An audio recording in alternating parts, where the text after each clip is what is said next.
होती है। Nuclear families have greater freedom. एकल परिवारों में अधिक स्वतंत्रता होती है। Nuclear families have greater freedom. इसमें ऑप्शन होंगे 4। Only argument first is a strong argument, मतलब केवल पहला ही तर्क प्रबल है, स्ट्रॉन्ग है। ओनली सेकंड, बोथ और नन।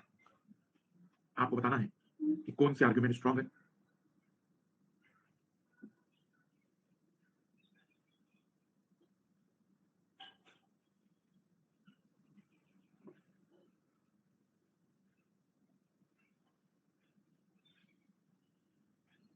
बहुत बढ़िया, आइए देख लेते हैं।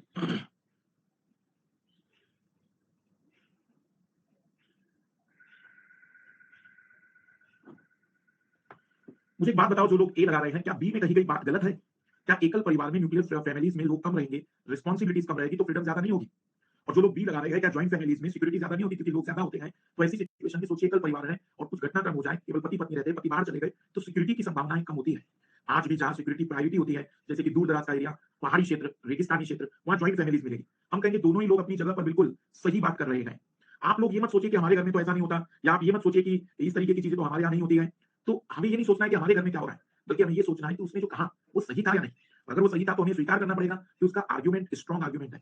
इस चैप्टर के माध्यम से हम ये जानने की कोशिश कर रहे हैं कि आप अनबायस्ड होकर कितना सही निर्धारण कर सकते हैं कि कौन सही और कौन गलत है। आपके घर में भी कई बार झगड़े होते होंगे, तो अब आप अनबायस्ड होकर निर्णय नहीं ले पाते, बल्कि आप झुक जाते हैं भावनाओं के कारण। और यूपीएससी जांचना चाहती है कि कौन है जो अनबायस्ड होकर सही जांच सकेगा कि कौन सही और कौन गलत है। लिखना।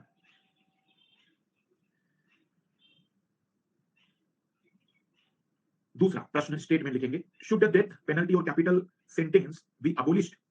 क्या मृत्यु दंड को समाप्त कर देना चाहिए? Should the death penalty be abolished? क्या मृत्यु दंड को समाप्त कर देना चाहिए?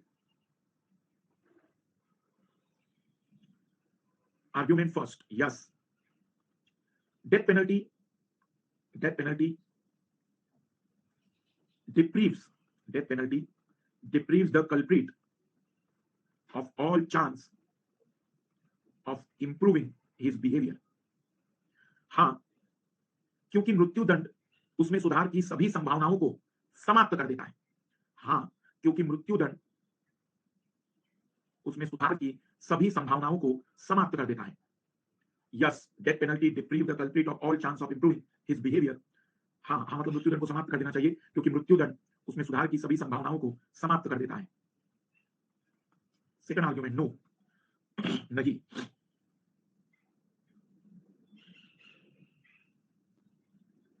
Capital punishment restrain criminal tendency.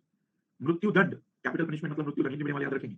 No, capital punishment restrain criminal tendency. नहीं, मृत्यु दंड से आपराधिक प्रवृत्ति पर, आपराधिक प्रवृत्ति पर अंकुश लगता है। मृत्यु दंड से आपराधिक प्रवृत्ति पर प्रतिबंध लगता है। आपराधिक प्रवृत्ति पर अंकुश लगता है, प्रतिबंध नहीं, अंकुश लगता है। वही 4 ऑप्शन है, only first, second, both, none.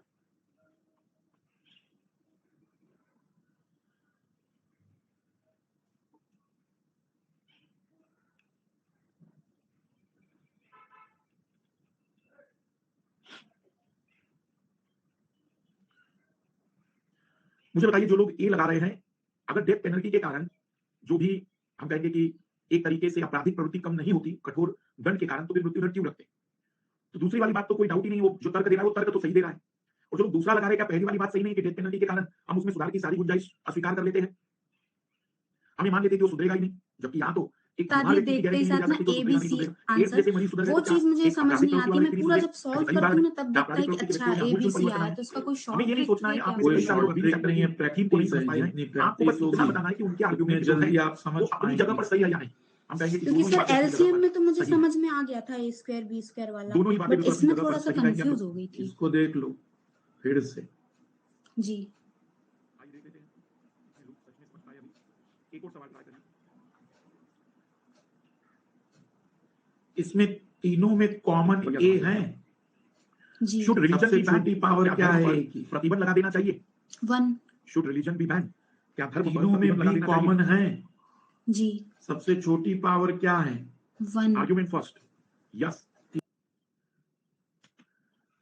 It's developed hate between the people, हाँ इससे लोगों में नफरत पैदा होती है, इससे लोगों में नफरत पैदा होती है। नो, नहीं। रिलीजन बाइंड पीपल टुगेदर, नहीं, धर्म लोगों को बांधता है।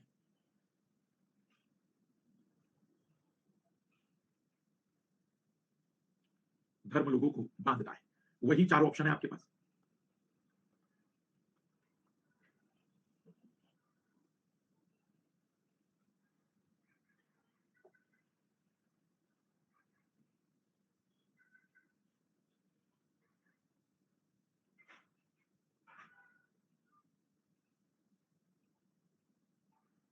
सिक्सटी 65% लोग दोनों कह रहे हैं।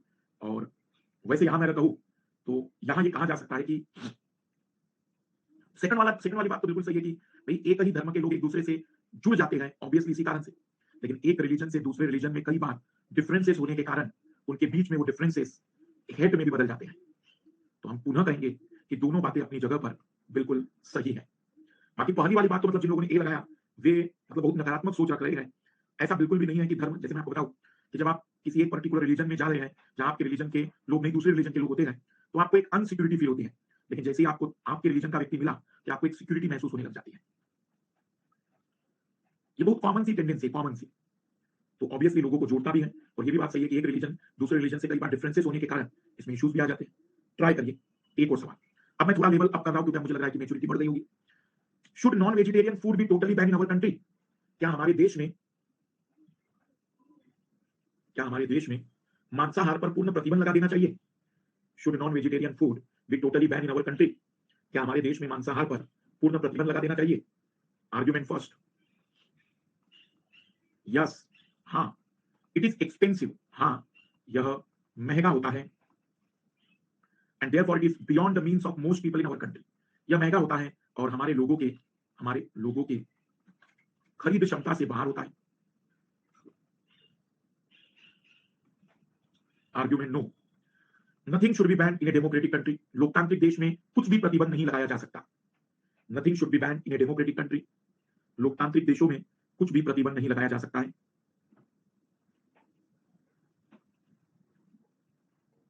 Nothing should be ban in democratic country.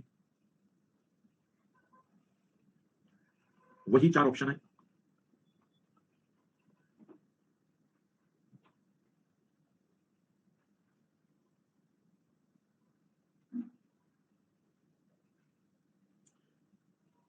आप अनबायस्ड होकर अभी भी निर्णय नहीं ले पा रहे हैं। देखो पहला आर्गुमेंट तो प्योरली बकवास है। मतलब जिन लोगों ने ए लगाया मुझे नहीं लगता है कि उन लोगों को यूपीएससी में तैयारी करनी चाहिए, भले उन्हें बुरा लगे मेरी बात। मतलब ये भी हम आर्गुमेंट दे सकते हैं कि इसलिए बैन कर दो कि कोई चीज महंगी है। अगर महंगी सोचकर बैन लगा रहे हैं तो इसका मतलब तो हमारे देश में फिर कार बाइक सब चीजों पे बैन लग जाना चाहिए।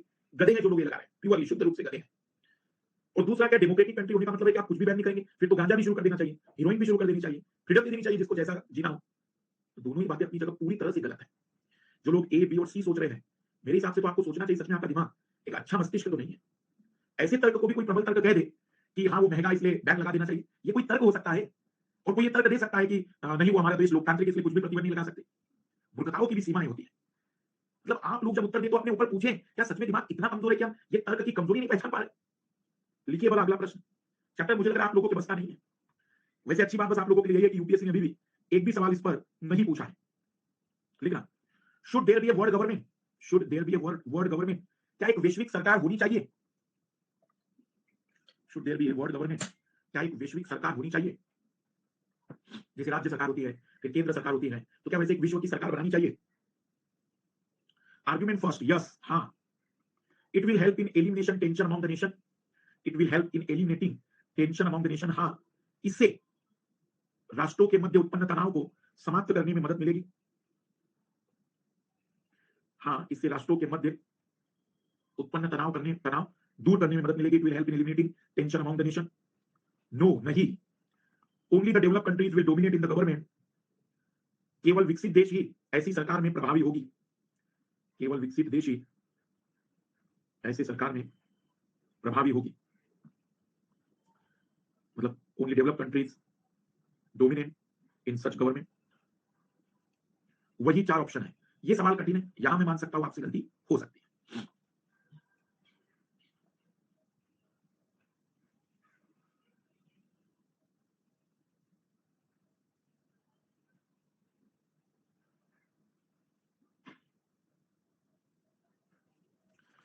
आइए फिर से गौर करते हैं आर्ग्यूमेंट पर। मुझे बताओ, अगर वैश्विक गवर्नमेंट हुई तो दो राष्ट्रों के बीच के झगड़े हल करने में मदद मिलेगी। इसको ऐसे सोचिए, क्या हमारे देश में एक सेंट्रल गवर्नमेंट दो राज्यों के बीच झगड़ों को खत्म करने में मदद करती है?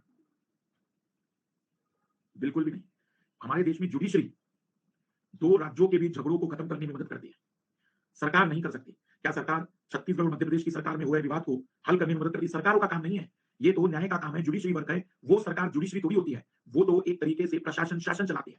तो पहला वाला आर्गुमेंट कि इससे टेंशन खत्म होंगे या कम करने में मदद मिलेगी, गलत है।